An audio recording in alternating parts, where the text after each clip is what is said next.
Chicago പെന്റക്കോസ്റ്റൽ community media group അവതരിപ്പിക്കുന്ന weekly റൗണ്ടപ്പിലേക്ക് ഏവർക്കും സ്വാഗതം. ഇന്ന് ഓഗസ്റ്റ് മാസം 2-ാം തീയതി വെള്ളിയാഴ്ച. വീക്കിലി റൗണ്ടപ്പ് അവതരിപ്പിക്കുന്നത് കുര്യൻ ഫിലിപ്പ്. ലോകം എമ്പാടുമുള്ള മലയാളികളെ സങ്കടക്കടലിലാക്കിക്കൊണ്ട് വയനാട്ടിൽ നടന്ന പ്രകൃതി ദുരന്തത്തിൽ ഞാൻ ഈ വാർത്ത റിപ്പോർട്ട് ചെയ്യുമ്പോൾ 297 പേരുടെ മരണം ഔദ്യോഗികമായി സ്ഥിരീകരിക്കപ്പെട്ടിരിക്കുകയാണ്. നൂറുകണക്കിന് ആൾക്കാരെ കാണാതെ പോയതായ റിപ്പോർട്ടുകളുണ്ട്. ആയിരക്കണക്കിന് ജനങ്ങളുടെ ജീവിതം ദുസ്സഹമായിരിക്കുന്നു.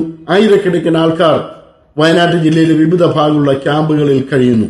ഈ സമയത്ത് വയനാടിനു വേണ്ടി പ്രാർത്ഥിച്ചുകൊണ്ടിരിക്കുന്ന ദൈവജനങ്ങളോടൊപ്പം നമുക്ക് വീണ്ടും പ്രാർത്ഥിക്കാം എന്ന് മാത്രമേ എനിക്ക് ഈ സമയത്ത് പറയുവാനുള്ളൂ.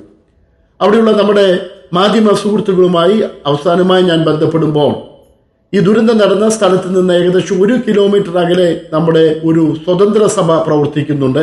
അവിടെയുള്ള പാസ്റ്റർ സക്കായി, അദ്ദേഹത്തിന്റെ സഭാ ജനങ്ങൾ, അദ്ദേഹത്തിന്റെ ആലയം സുരക്ഷിതമാണെന്നാണ് ഇന്ന് രാവിലെയും ഈ വാർത്ത റിപ്പോർട്ട് ചെയ്യുമ്പോൾ എനിക്ക് കിട്ടിയിരിക്കുന്ന വിവരം.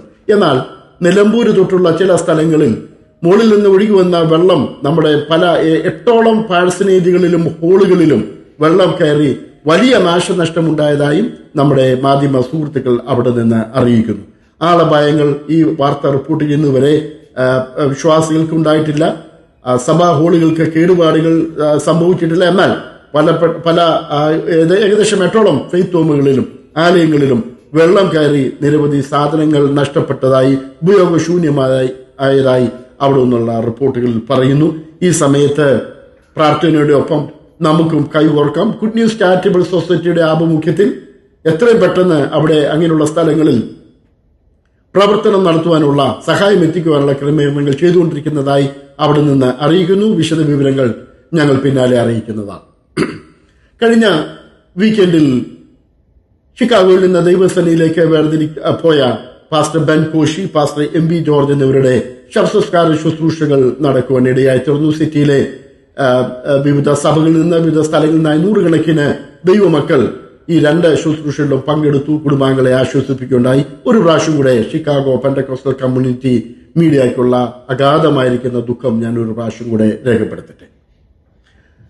FPCCയുടെ ആഭിമുഖ്യത്തിൽ പാസ്റ്റേഴ്സ് ആൻഡ് സ്പൗസ് മീറ്റിംഗ് എല്ലാ മാസവും 2ാമത്തെ ചൊവ്വാഴ്ച നടന്നു വരുന്ന പാസ്റ്റർമാരുടെയും സ്പൗസസിന്റെയും മീറ്റിംഗ് അടുത്ത ചൊവ്വാഴ്ച ഓഗസ്റ്റ് മാസം 13-ാം തീയതി ചൊവ്വാഴ്ച വൈകിട്ട് 6 മണി മുതൽ പാസ്റ്റർ ജിജു പി ഉമ്മന്റെ ഭവനത്തിൽ വെച്ച് നടത്തുന്നതാണെന്ന് FPCC ഭാരവാഹികൾ അറിയിക്കുന്നു. IPC ഹെബ്രോൺ സഭയുടെ ആഭിമുഖ്യത്തിലുള്ള യൂത്ത് കൺവെൻഷൻ ഇന്നും നാളെയും ഓഗസ്റ്റ് മാസം 2 വെള്ളി ശനി ദിവസങ്ങളിൽ ഹെബ്രോൺ IPC ഹാളിൽ വെച്ച് നടത്തുന്നു. Pastor Danny David from Atlanta ഈ ദിവസങ്ങളിൽ ദൈവജനം സംസാരിക്കുന്നതാണ്. അതേ ദിവസങ്ങളിൽ തന്നെ സ്പെഷ്യൽ മീറ്റിംഗ് ഫിലദൽഫിയ സഭയുടെയും ഗിൽഗാൽ പെന്റക്കോസ്റ്റൽ അസംബ്ലിയുടെയും ആഭിമുഖ്യത്തിൽ ഇന്ന് വെള്ളിയാഴ്ച വൈകിട്ടും ശനിയാഴ്ച വൈകിട്ടും ഗിൽഗാൽ പെന്റക്കോസ്റ്റൽ അസംബ്ലിയിൽ വെച്ച് പ്രത്യേക സമ്മേളനം നടത്തുന്നു. പകല് സൂം മീറ്റിംഗും ഉണ്ടായിരിക്കുന്നതാണ്. ഈ സമ്മേളനങ്ങളിൽ പാസ്റ്റർ VJ തോമസ് കുട്ടി ദൈവത്തിന്റെ വചനം സംസാരിക്കുന്നു. IPC ഷാലിം സഭയുടെ ആഭിമുഖ്യത്തിലുള്ള ഔട്ട്റീച്ച് ഓഗസ്റ്റ് മാസം 25-ാം തീയതി ഞായറാഴ്ച വൈകിട്ട് 4:30 മണി മുതൽ ഡി പാർക്കിൽ വെച്ച് നടക്കുമെന്ന് സഭയുടെ സീനിയർ പാസ്റ്റർ CC കുര്യാക്കോസ് അറിയിക്കുന്നു. ഷിക്കാഗോ റിവൈവൽ മീറ്റിംഗ് ഈ വർഷം ഓഗസ്റ്റ് മാസം 23, 24 തീയതികളിൽ സയോൺ ചർച്ചിൽ വെച്ച് നടത്തപ്പെടുന്നതാണെന്ന് റിവൈവൽ മീറ്റിംഗിന്റെ മുഖ്യ സംഘാടകനായ pastor Andrews K George, brother Joel Shaji, brother Steffin George എന്നിവർ അറിയിക്കുന്നു. ഈ സമ്മേളനങ്ങളിൽ doctor Titus Eapen, pastor Sunny Mathews, pastor Samuel Chacko, pastor Jose Varghese, pastor Samson Sabu, sister Binu Praveen എന്നിവർ ദൈവവചനം സംസാരിക്കുന്നതാണ്. ഈ സമ്മേളനത്തിലേക്ക് എല്ലാവരും വന്ന് പങ്കെടുക്കണമെന്ന് ഷിക്കാഗോ റിവൈവൽ മീറ്റിംഗിന് വേണ്ടി സംഘാടകർ അറിയിക്കുന്നു.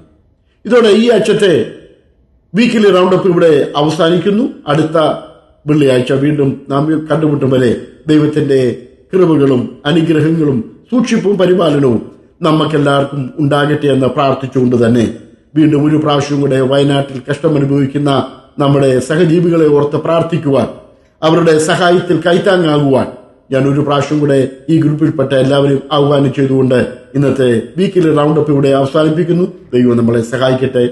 Good bye.